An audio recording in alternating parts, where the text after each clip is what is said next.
dirahmati Allah, mari kembali sepenuh hati kita menyampaikan puji dan syukur kepada Allah Subhanahu wa Ta'ala, di mana pada pagi hari ini hanya atas izin dan rahmat Allah juala bersama-sama kita telah dapat membaca, melantunkan, menyimak, serta mendengarkan pembacaan ayat-ayat suci Al-Quran yang bersama-sama kita mengawalinya dari ayat ke-10 sampai dengan ayat ke-15 dari surah ke-15, yaitu surah Al-Hijr. Mudah-mudahan atas segala ikhtiar, perjuangan, dan kesabaran dari kita menyiapkan diri dan melaksanakan pembacaan ayat-ayat ini, semoga Allah membukakan pintu rahmat, barokah, dan hidayah serta ridhonya untuk kita semuanya. Amin ya Rabbal Alamin. Nah, baiklah Bapak dan Ibu, sebelum kita bersama-sama melanjutkan dalam ikhtiar kita menelusuri pesan-pesan yang terkandung di dalam ayat yang kita baca pada pagi hari ini, maka alangkah baiknya apabila kita sebagaimana biasanya menelusuri sejenak pesan-pesan yang telah kita dapati di dalam ayat-ayat sebelumnya. A'udzubillahi minasyaitonirrajim. Aku berlindung kepada Allah dari segala godaan syaitan yang terkutuk. Bismillahirrahmanirrahim, dengan menyebut nama Allah yang Maha Pengasih lagi Maha Penyayang. Sebagaimana telah kita dapati dan telah pula diuraikan oleh guru kita Profesor Dr. Nasaruddin Umar di dalam kita membaca 9 ayat pertama dari surah Al-Hijr ini, bahwa begitu banyaknya pesan-pesan yang telah Allah hadirkan bagi kita semuanya, terutama pernyataan Allah Subhanahu wa Ta'ala yang menyebutkan bagaimana sesungguhnya esensi daripada keberadaan Al-Quran ini sendiri. Tilka ayatul kitabi wa Qur'anim mubin. Inilah ayat-ayat kitab dan Quran yang memberikan penjelasan. Namun apa yang kita dapati bahwa bagaimana Allah menyampaikan peringatan kepada kita semuanya. Rubama yawaddul ladzina kafaru law kanu muslimin. Seringkali orang-orang kafir ingin sekiranya dulu mereka tunduk pada kehendak Allah dalam Islam. Namun apa yang kita dapati dari apa yang Allah sampaikan di dalam ayat ini, maka sesungguhnya apa yang mereka sampaikan tersebut hanyalah tinggal merupakan angan-angan belaka, dikarenakan tidak mungkin lagi mereka bisa menggapainya. Dan kemudian kita bisa mendapati pula Bapak dan Ibu bahwa bagaimana para mufassir dan khususnya ketika saya menelusuri dalam uraian tafsir Abdullah Yusuf Ali, maka dijelaskan bahwa penggambaran dari apa yang disebutkan di dalam ayat 2 ini adalah menggambarkan terdapat pada sekelompok dan bahkan sebagian besar manusia. Sesungguhnya di dalam diri dan hati kecilnya mengakui akan kebenaran Islam itu sendiri, akan kebenaran daripada Al-Quran. Namun, apa yang terdapat di dalam diri mereka, sesungguhnya mereka ingin mengikuti ajaran Al-Quran itu sendiri. Namun, keinginan mereka itu kualifikasinya hanya sebatas angan-angan belaka. Dikarenakan apa yang mereka di dalam kehidupan ini lebih memukau mereka, ketimbang mereka mencoba menelisik, mendengarkan bagaimana sesungguhnya suara hati dalam kebenaran hakiki yang terdapat di dalam relung paling dalam di dalam diri mereka itu. Maka kemudian kita bisa mendapati bahwa bagaimana Allah menyampaikan pesan kepada kita semuanya, bagaimana menyikapi situasi dan kondisi kalau misalnya terdapat sekelompok orang yang boleh jadi berada di seputar kita, melakukan hal-hal yang tidak sesuai dengan apa yang telah Allah tuntun itu sendiri. Zarhum ya'kulu wa yatamatta'u wa yulhimul amal fasawfa ya'lamun. Biarlah mereka gembira dengan segala yang enak dalam hidup ini dan menyenangkan diri. Biarkanlah mereka dihibur oleh angan-angan sendiri. Mereka akan segera mengetahui. Maka dari itu Bapak Ibu sekalian yang dirahmati Allah, bahwa kita harus meyakini Allah telah menetapkan rezeki, Allah telah menetapkan jatah untuk setiap diri. Dan sesungguhnya dari apa yang telah dihadirkan di dalam kehidupan ini, bagaimana melalui ayat ini, semoga Allah berikan keistiqomahan kita untuk terus hanya semata-mata menelusuri jalan yang lurus, Jangan terlalu banyak kita melihat ke kiri dan ke kanan kita, apalagi membanding-bandingkan antara apa yang kita dapati dengan apa yang didapati oleh orang lain. Dan betapa sesungguhnya Bapak dan Ibu yang dirahmati Allah melalui ayat ini, Allah mengajarkan kepada kita semuanya bahwa tolok ukur kesuksesan di dalam kehidupan ini bukan hanya semata digambarkan secara materi atau secara fisik itu sendiri, namun secara hakiki kesuksesan di dalam kehidupan ini ketika kita menyadari misi apa yang Allah embankan kepada kita dan bagaimana kita berjuang untuk melaksanakan misi itu sebaik-baiknya. Dan bukankah kita tidak diciptakan oleh Allah Subhanahu wa taala melainkan untuk berbakti kepada Allah Subhanahu wa taala. Wa ma khalaqtul jinna wal insa illa liya'budun. Itulah pernyataan Allah Subhanahu wa taala.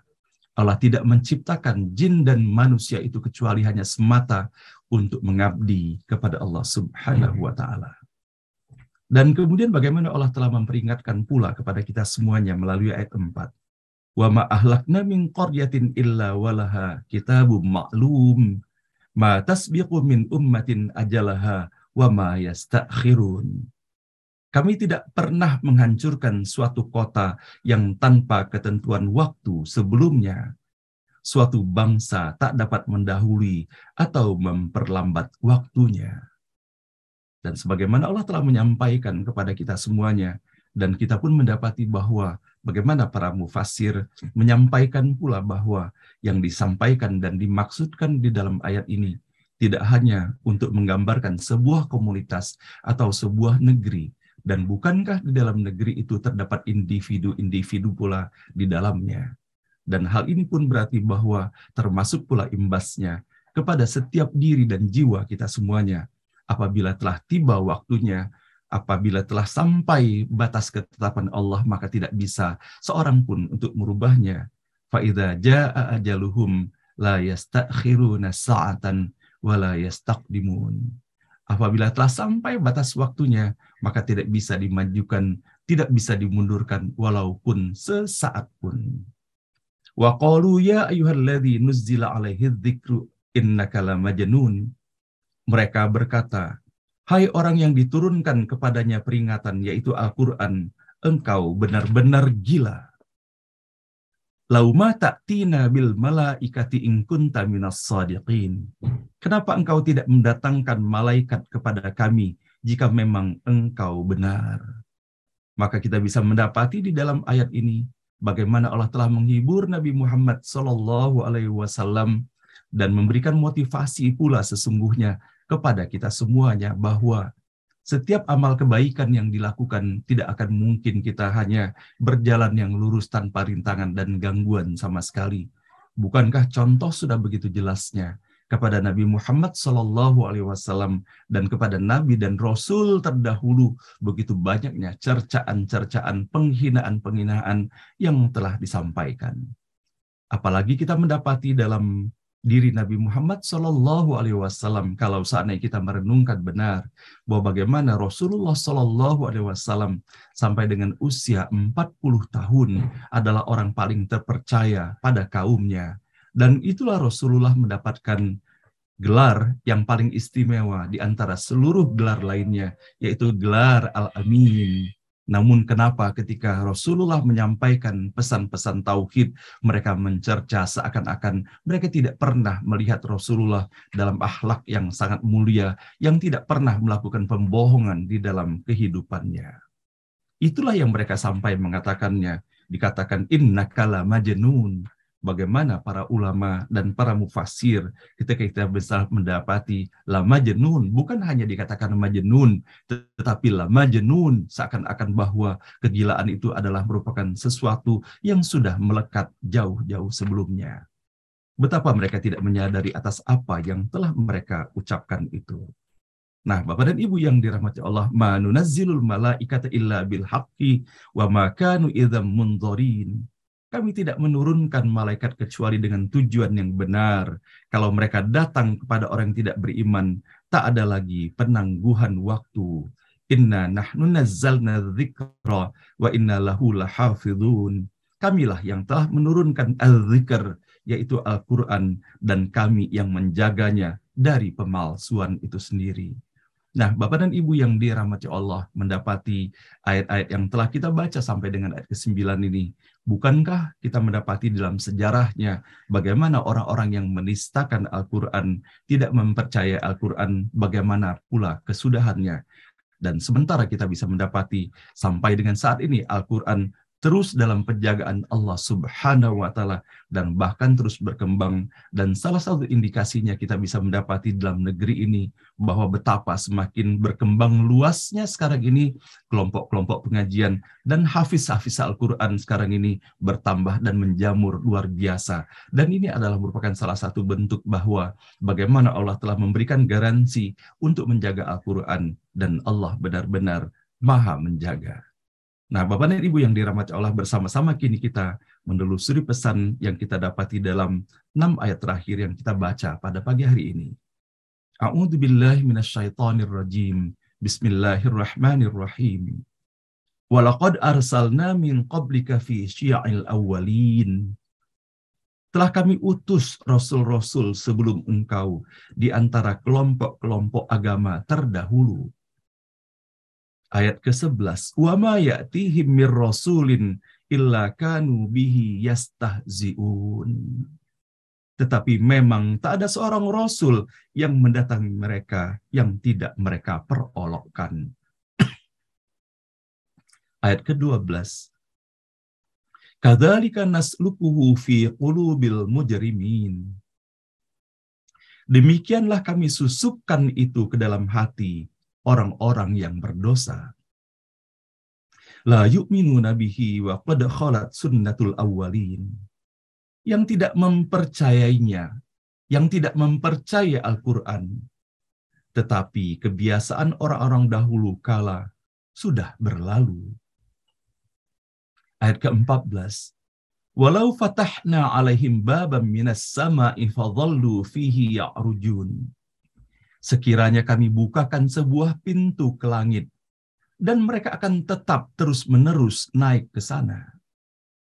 Laqalu innama sukkirat absaruna bal nahnu qaumun mashurun.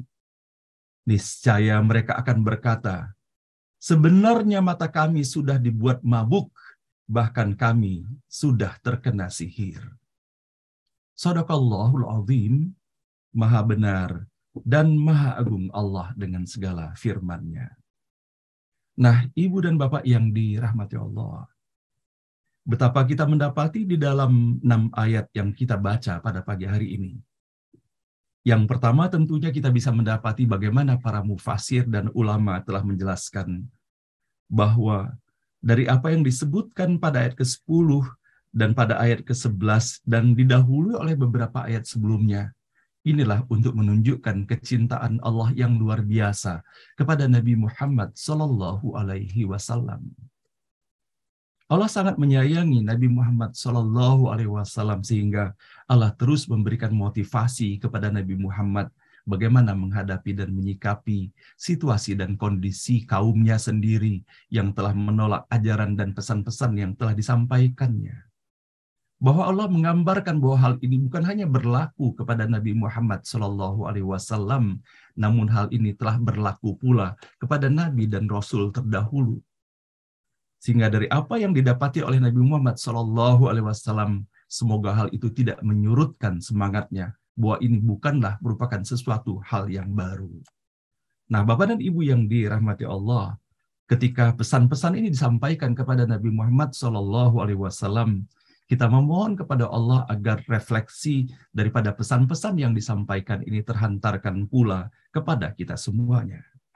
Kalau saatnya kita menggunakan dan memperhatikan bahwa bagaimana salah satu metodologi yang digunakan oleh para mufassir, orang-orang yang menafsirkan Al-Quran, melihat dari kosakata yang disajikan di dalam setiap huruf kata dan ayat yang kita baca ini.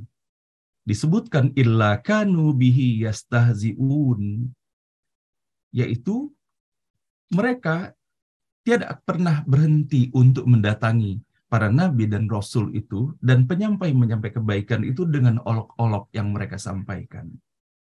Dan bahwa betapa kita bisa memperhatikan yastahziun, bahwa mereka memperolok-olok di sini bukan hanya ucapan perkataan yang lalu, tetapi digambarkan dengan menggunakan kosakata yang menggambarkan bahwa perbuatan itu sedang dan akan terus berlaku.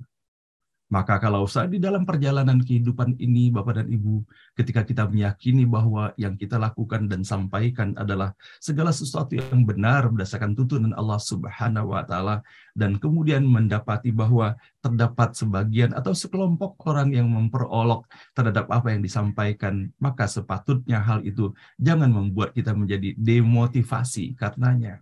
Teruslah berjuang menjadi orang baik dan teruslah berjuang untuk melakukan kebaikan sekecil apapun dalam pandangan diri ataupun manusia, kebaikan yang bisa dilakukan itu. Dikarenakan sebuah keniscayaan, olok-olok ataupun penghinaan itu akan selalu datang ketika penyampai-penyampai kebaikan melaksanakan misi yang diembannya. Kadzalika nasluquhu fi qulubil mujrimin. Demikianlah kami susupkan itu ke dalam hati orang-orang yang berdosa. Sehingga mendapati Bapak dan Ibu yang dirahmati Allah bahwa Allah akan menetapkan segala sesuatu. Maka kita bermohon kepada Allah Subhanahu wa Ta'ala di tengah keimanan dan ketakwaan kita kepada Allah dan di tengah keistiqoman kita di dalam menelusuri Al-Quran ini. Semoga Allah mengampuni segala dosa dan kesalahan kita, dan semoga Allah jaga kita dalam keistiqoman sehingga tidak disusupi diri ini, pikiran ini, hati ini oleh pikiran-pikiran, apalagi untuk melaksanakan perbuatan-perbuatan yang tidak diridhoi oleh Allah Subhanahu wa Ta'ala. Dan betapa kemudian Allah menggambarkan sebagaimana kita dapati di dalam ayat ke-14 dan 15 pada pagi hari ini. Sekiranya kami bukakan sebuah pintu ke langit dan mereka akan tetap terus-menerus naik ke sana, niscaya mereka pun akan berkata, sebenarnya mata kami sudah dibuat mabuk, bahkan kami sudah terkena sihir. Nah, semoga kita memohon kepada Allah Subhanahu wa Ta'ala agar Allah jaga keimanan dan ketakwaan kita kepada Allah Subhanahu wa Ta'ala, sehingga segala sesuatu yang Allah hadirkan di dalam kehidupan ini tiada lain adalah semakin mendekatkan diri kepada Allah Subhanahu wa Ta'ala. Dan kita berlindung kepada Allah dari kategori manusia yang sebagaimana disebutkan di dalam ayat 14 dan 15 ini. Bahwa betapa sesungguhnya kenikmatan dan kemudahan yang Allah berikan kepadanya justru semakin menyesatkan mereka dan semakin menjauh mereka dari hidayah dan inayah dari Allah Subhanahu wa Ta'ala. Dari itulah Bapak Ibu sekalian yang dirahmati Allah, Maha benar Allah yang menyampaikan peringatan kepada kita semuanya. La in syakartum la azidannakum. Bahwa kalau saatnya kita bersyukur, maka Allah menjamin dan menggaransi Allah akan menambah nikmat itu. Semakin banyak kita bersyukur, maka Allah akan semakin memberikan kemudahan. Rasa syukur kita hantarkan kepada Allah Subhanahu wa Ta'ala. Dan dari apa yang Allah sampaikan di dalam ayat ke-15, 14 dan 15 ini, kita bisa melihat bahwa bagaimana korelasinya. Wala in kafartum inna adzabi lasyadid. Tapi kalau saatnya kufur terhadap nikmat-nikmat itu, maka azab Allah itu sangatlah pedih. Nah, apakah ada sesuatu hal yang lebih memedihkan dibandingkan dengan tersesat dari jalan Allah Subhanahu wa Ta'ala? Bukankah kita memohon kepada Allah ihdinas siratal mustaqim, memohon kepada Allah agar memberikan petunjuk kepada kita semuanya jalan yang lurus. Betapa melalui ayat ke-15 Ibu sekalian yang dirahmati Allah, Allah telah membutakan mata hatinya. Allah menggambarkan dalam hal ini meskipun diberi tangga sampai dengan bisa mencapai langit-langit Allah Subhanahu wa Ta'ala, tidak ada rasa syukur yang melekat di dalam dirinya dan bahkan menganggap bahwa seakan-akan apa yang dilihat dan dirasakan tersebut adalah bukan sesuatu hal yang nyata yang merupakan keberkahan dari Allah Subhanahu wa Ta'ala. Maka dari itu Bapak Ibu sekalian yang dirahmati Allah, saya ingin sekali pada pagi hari ini membacakan bagaimana Allah telah memberikan peringatan kepada kita semuanya. Sebagaimana terdapat dalam surah ke-7 dalam surah Al-A'raf dalam ayat ke-179. Walaqad dzara'na li jahannama katsiran minal jinni wal ins. Lahum qulubun la yafqahuna biha wa lahum a'yunun la yubsiruna biha wa lahum adhanun la yasma'una biha. Ulaika kal an'ami bal hum adall ulaika humul ghafilun. Dan sungguh akan kami isi neraka jahanam banyak dari kalangan jin dan manusia. Mereka memiliki hati, tetapi tidak dipergunakannya untuk memahami ayat-ayat Allah.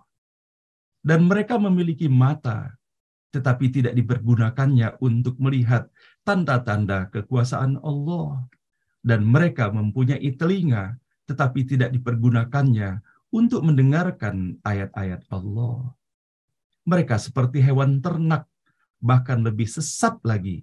Mereka itulah orang-orang yang lengah. Qul huwallazi dzara'akum fil ardi wa ilaihi tuhsyarun. Katakanlah, dialah yang menjadikan kamu berkembang biak di muka bumi, dan hanya kepadanya kamu akan dikumpulkan. Wa huwallazi dzara'akum fil ardi wa ilaihi tuhsyarun. Nah, Bapak dan Ibu yang dirahmati Allah, dari apa yang kita dapati di dalam ayat ini, betapa sesungguhnya hal ini sepatutnya menjadi peringatan bersama bagi kita semuanya. Bahwa disadari atau tidak disadari ketika kita menelusuri perjalanan kehidupan ini, sesungguhnya peta jalan kehidupan ini telah Allah ciptakan untuk kita semuanya. Dan disadari atau tidak disadari, kita menelusuri peta jalan sesuai dengan apa yang telah Allah tetapkan bagi kita semuanya. Cuma apakah kita menyadari atau tidak disadari bahwa peta jalan yang kita jalani itu sepatutnya adalah mengantarkan kita kesadaran akan keberadaan Allah Subhanahu wa Ta'ala.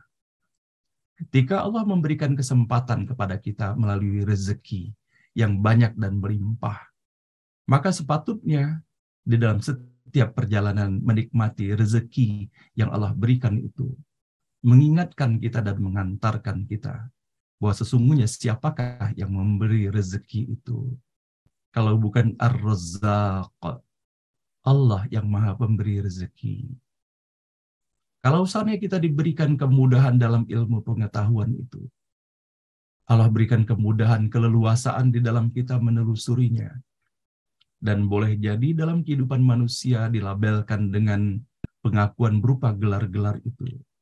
Tidak ada yang salah dalam hal ini untuk menjadikan motivasi bagi kita semuanya. Namun, secara hakiki, kita harus mengingat bahwa perjalanan semakin panjang perjalanan di dalam menelusuri ilmu itu.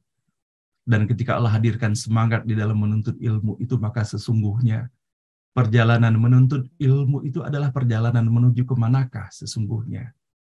Apakah hanya terhenti pada gelar? Apakah hanya terhenti pada pengakuan orang-orang yang berada di seputar kita? Ataukah kita menyadari bahwa perjalanan menuntut ilmu itu adalah perjalanan menuju Al-Alim, bahwa Allah yang Maha Mengetahui. Begitupun ketika kita sedang menelusuri karir kita, yang boleh jadi Allah berikan kemudahan bagi kita. Satu anak tangga melaju lagi ke anak tangga berikutnya, terus menaiki tangga-tangga karir itu sendiri.